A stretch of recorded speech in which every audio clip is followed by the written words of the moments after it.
নমস্কার নমস্কার নমস্কার আমার প্রিয় বন্ধুগণ, আমি তুষার ভট্টাচার্য। আর আপনারা দেখছেন আমার ছোট্ট ইউটিউব চ্যানেল সোশ্যাল মিডিয়াস। আজকে যে বিষয়টি নিয়ে আমি আলোচনায় যাচ্ছি সেটা আপনাদেরকে ভাবতে হবে, এবং ভাবতে হবে বলেই আমার আজকের এই আলোচনার অবতারণা। আজকের বিষয় হলো ইভিএমে কারচুপি। থাম্বনেল দেখেই বুঝতে পারছেন, গত কয়েকদিন ধরে সোশ্যাল মিডিয়াতে, মেইনস্ট্রিম মিডিয়াতে শোনা যাচ্ছে যে ইভিএমে নাকি শাসক দল কারচুপি করছে। আমার প্রশ্ন হলো, ইভিএমে কারচুপি কি সম্ভব? দেখুন, ইভিএমের কতগুলি পদ্ধতি আছে।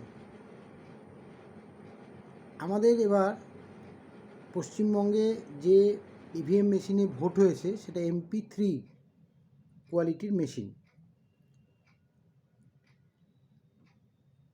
এর সঙ্গে ভিভিপ্যাট যুক্ত ছিল।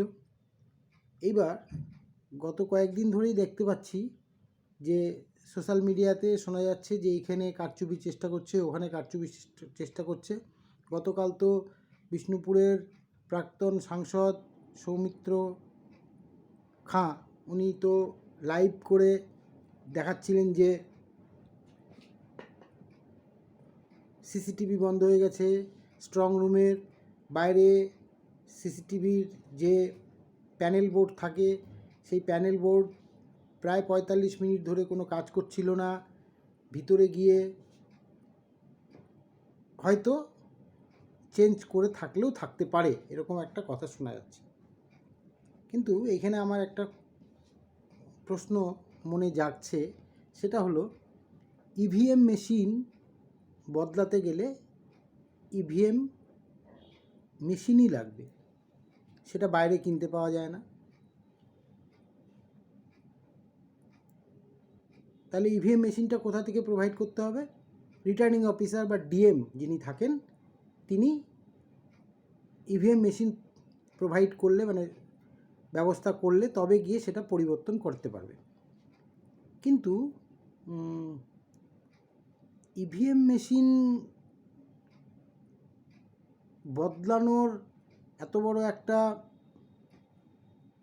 রিস্ক কি ডিএমরা নেবেন? কারণ তো ডিএম তো নিজে গিয়ে তো আর বদলাবেন না, রিটার্নিং অফিসার তো নিজে গিয়ে সেটা বদলাবেন না, কাউকে না কাউকে দিয়ে বদলাতে হবে, এবং একজন দুজন লোক দ্বারা কিন্তু সেটা সম্ভব নয়। তাহলে কিভাবে সম্ভব? অনেক কজন লোকের সমন্বয়ে একটা অনৈতিক কাজ সংগঠিত করতে হবে। তাতে তো ডিএমের রিস্ক অনেক বেশি। কারণ 10 জনকে যদি নিযুক্ত করতে হয়, 10 জনের মধ্যে 2 জন যদি বাইরে প্রচার করে দেয় যে এই ঘটনা ঘটছে, তাহলে তো সমূহ বিপদ। ইলেকশন কমিশনের যে গাইডলাইন্স আছে, সেই গাইডলাইন্স অনুযায়ী ইভিএম মেশিন স্ট্রং রুমে সিল করা অবস্থায় থাকবে, বাইরে দরজা সিল করা অবস্থায় থাকবে, এবং সিসিটিভি মনিটরিংয়ে থাকবে। সিসিটিভির যে প্যানেল বোর্ড, যতগুলি ক্যামেরা লাগানো আছে, তার জন্য একটা মনিটরিং সিস্টেম বাইরে স্ট্রং রুমের বাইরে লাগানো থাকবে। সেখানে সবাই দেখতে পাবে, যারা প্রার্থী আছে বা যেসব দল চাইলে সেখানে তারা কিন্তু সেটা বসে বসে পাহারাও দিতে পারবে এবং মনিটরিংয়ের ব্যবস্থা করতে পারবে। তো এইসব জায়গায় দাঁড়িয়ে আমার তো মনের মধ্যে একটু সন্দেহ জাগে যে ইভিএম মেশিনটা কোথায় পাওয়া যাবে। এবার 2-1 জনের কাছে আমি কোশ্চেন করেছিলাম, যারা এইসব নির্বাচন পরিচালনার কাজে যারা যুক্ত, তাদের সঙ্গে আমার একটু কথাবার্তা হয়েছে। তাদের সঙ্গে কথাবার্তাতে আমি যেটা জানতে পারলাম যে ইভিএম প্রত্যেকটা বিধানসভার হিসাবে, ধরুন একটা লোকসভায় 7টা করে বিধানসভা থাকে, 7টা করে বিধানসভায় ধরে নিন কম বেশি 1500-1600 বুথ থাকে, তারও বেশি থাকতে পারে, আমি 1500 ধরে আগাচ্ছি। 1500টা বুথ থাকে। তাহলে 1500টা বুথের 1500টা ইভিএম মেশিন লাগবে। এর বাইরে যদি এই 1500টা বুথের, আমি যতটুকু খবর পেলাম 10 থেকে 15%, মানে 1500 যদি 10% করি তাহলে 150টা বা 225টা, যদি 15% হয় তাহলে 225টা। এই 150 থেকে 225টা মেশিন এক্সট্রা রাখা হয়, কারণ যদি কোনো বুথে ইভিএম মেশিন খারাপ হয়ে যায় ভোট চলাকালীন, তখন যাতে রিপ্লেস করা যায় সেই জন্য কিন্তু এটা রাখা থাকে। এবার দু একজন আমাকে বললেন যে ওখান থেকেই নিয়ে গিয়ে ঢুকিয়ে দেবে ইভিএম মেশিন, এই যেগুলি বাইরে আছে, যেগুলি ব্যালেন্স মেশিন হিসাবে বাইরে পড়ে আছে, যেগুলি সাবস্টিটিউট মেশিন হিসাবে ইউজ হতো, সেই মেশিনগুলিতেই পাঞ্চ করে ভোট পাঞ্চ করে দিতে পারবে। আবার আরও দু একজন বলল যে এআই মানে আর্টিফিশিয়াল ইন্টেলিজেন্সের আজকের যুগ, এই যুগে সব সম্ভব দাদা, সব সম্ভব। কিন্তু আমার মনে হয় যে সব মনে হয় সম্ভব নয়, কারণ এতে একটা ব্যাপক, হ্যাঁ এটা ঠিক যে ব্যালেন্স যে ইভিএমগুলি থেকে যাচ্ছে সেই ইভিএমগুলিতে স্যাবোটেজ করতে পারে, কিন্তু একটা দুটো ইভিএম চেঞ্জ করে তো সামগ্রিকভাবে গোটা বিধানসভা বা লোকসভার ভোটের ফল তো চেঞ্জ করতে পারবে না। তাহলে যদি সেটা না করতে পারে, সেক্ষেত্রে কিন্তু একটু সন্দেহর জায়গায় থেকে যাচ্ছে। 250টা মেশিন চেঞ্জ করা কিন্তু not a matter of jokes. যদি আমি ধরেও নিই যে একটা লোকসভায় 250টা মেশিন ব্যালেন্স থাকে, সাবস্টিটিউট মেশিন হিসাবে থাকে, সেই মেশিনগুলিকে ওই 1500টার মধ্যে 1500টা মেশিন, 1500টা বুথ, 1500টা বুথে 1500টা মেশিনের মধ্যে থেকে 250টা মেশিনে ভোটকে কারচুপি করা হলো, কারচুপি করে সেখানে ঢুকিয়ে দেওয়া হলো। কিন্তু সর্বদলীয় পাহারার মধ্যে 250টা মেশিন নিয়ে যাওয়াটাও তো একটা মোটা অঙ্কের ব্যাপার, অত সহজে কি সম্ভব? এক। দ্বিতীয় কথা, দু একজন বলছেন যে ওই সেন্ট্রাল ফোর্সের দায়িত্বে থাকার কথা, কিন্তু দেখা যাচ্ছে স্টেট পুলিশ পাহারা দিচ্ছে। এইটা কিন্তু রিটার্নিং অফিসারের একটা বড় দায়িত্বের মধ্যে পড়ে, কারণ আমি সরকারি চাকরি করার সুবাদে আমি দেখেছি যে আমাকেও বিভিন্নভাবে ইলেকশন ডিউটি করতে হয়েছে। এবছর আমার ইলেকশন ডিউটি পড়েনি। আমি শুরু থেকে, যেমন অনেকেই হয়তো জানেন না যে প্রথমে যখন বিধানসভা ভিত্তিক ইভিএমগুলি আসে, তো ইভিএমের কমিশনিং হয়। এই কমিশনিং জিনিসটা কি? কমিশনিং জিনিসটা হচ্ছে যে প্রত্যেকটা পার্টির প্রতিনিধিদেরকে ডাকা হয়, প্রত্যেকটা যারা প্রতিদ্বন্দ্বিতা করছে প্রতিদ্বন্দ্বী পার্টির কর্মীদেরকে ডাকা হয় ইভিএমগুলিকে ভোটের আগে চেক করার জন্য।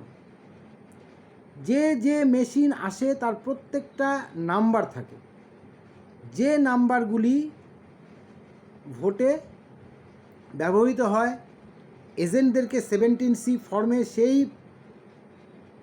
ইভিএমের নাম্বার সহ, গ্রিন পেপার সিল তার নাম্বার সহ 17C দিয়ে দেওয়া হয়, যেটা কাউন্টিংয়ের দিন আবার এজেন্টরা মিলিয়ে দেখবে যে হ্যাঁ আমার বুথে এই 67 নাম্বার বুথ, ধরে নিন একটা বুথের নাম্বার 67, কোনো একটা বিধানসভার অন্তর্গত 67 নাম্বার বুথের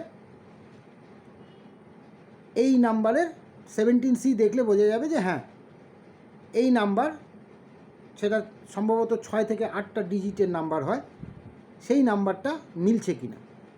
এবার সেইখানে এই 17C ফর্মটা যখন ইস্যু হচ্ছে তখন কিন্তু ওই 17C একটা টোটাল চিত্র, ওইখানে কতগুলি ভোট হয়েছে, কতগুলি ভোটার ভোট ছিল, কতগুলি ভোটার ভোট দিয়েছে, তার মধ্যে পুরুষ ভোটার কত, মহিলা ভোটার কত, ইভিএম মেশিনের নাম্বার কি, গ্রিন ব্যালট পেপারের নাম্বার কি, সমস্ত কিছু ওখানে উল্লেখ করা থাকে।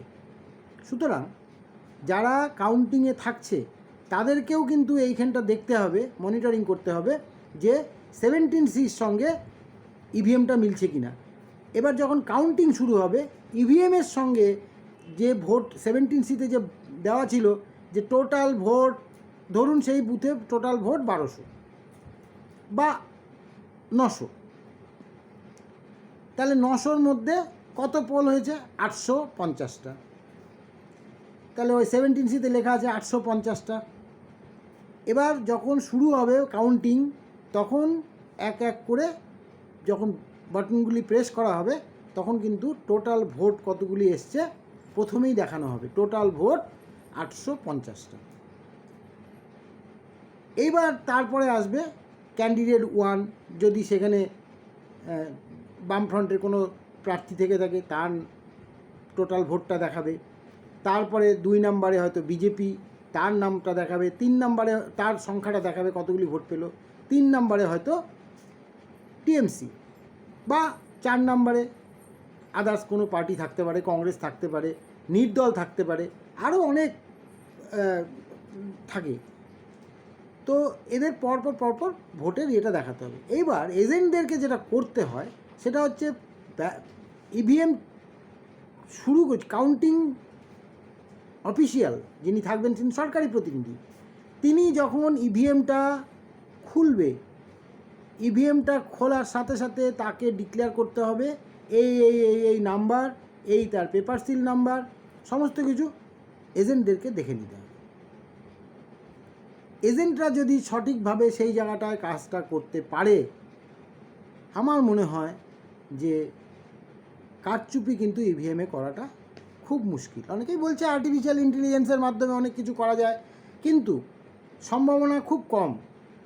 চিপস বদল করা যায় না। যদি কিছু করা হয় তাহলে ওই সময়টাই করা যায় যখন ইভিএম কমিশনিং করা হয়। যেমন ধরুন এইবার আমি একটা উদাহরণ দিই, ফলতাতে, যেটা ডায়মন্ড হারবারের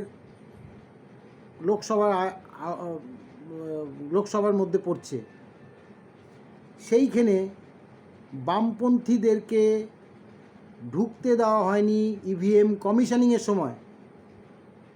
তাদেরকে মেরে পিটে ওখান থেকে বার করে দেওয়া হয়েছে।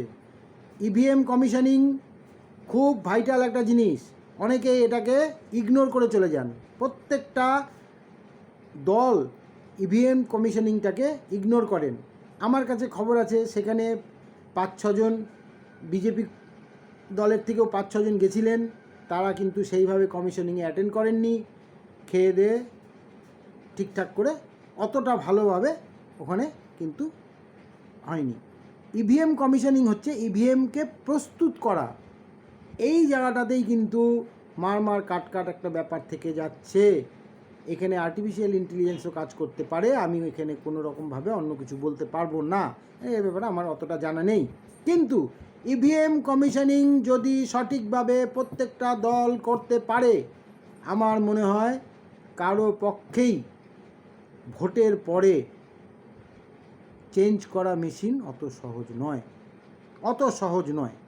সুতরাং যদি আপনাদের মনে এর থেকে বাইরে কোনো কোশ্চেন থাকে, কোনো প্রশ্ন থাকে যে না এর বাইরে এই হয় ওই হয়, আমার জানা নেই। আমি যেটুকু আমার মনে হলো যে এই যে বিভ্রান্তির সৃষ্টি হয়েছে চারিদিকে, যে বিজেপির লোকরা বলছে যে ইভিএম মেশিন চেঞ্জ করে দিচ্ছে। ইভেন বিষ্ণুপুরের প্রাক্তন সাংসদ লাইভ টেলিকাস্ট করে বলছে যে ইভিএম চেঞ্জ হয়ে যাচ্ছে। লকেট চ্যাটার্জিও নাকি এরকম একটা পেপারে পড়লাম যে লকেট চ্যাটার্জিও নাকি এরকম একটা কমিশনকে জানিয়েছে, ইলেকশন কমিশনকে। সুতরাং যদি এরকম কোনো ঘটনা থেকে থাকে বা আপনাদের মনের মধ্যে যদি আরও অনেক কোশ্চেন থেকে থাকে, অবশ্যই কমেন্ট করবেন কমেন্ট বক্সে। আর যদি আমার প্রতিবেদনটা ভালো লেগে থাকে আপনাদের, তাহলে অবশ্যই লাইক, শেয়ার, কমেন্টস এবং সাবস্ক্রাইব করবেন। আমি আগামী দিনে আরও আপনাদের যাতে ভাবনার খোরাক জোগাতে পারি সে ব্যবস্থা চেষ্টা করছি, যাতে নতুন টপিক দিয়ে আপনাদের ভাবনার গোড়াটাকে একটু নাড়াচাড়া করা যায়। সবাই ভালো থাকবেন। আজ এই পর্যন্তই, সুস্থ থাকুন, নমস্কার।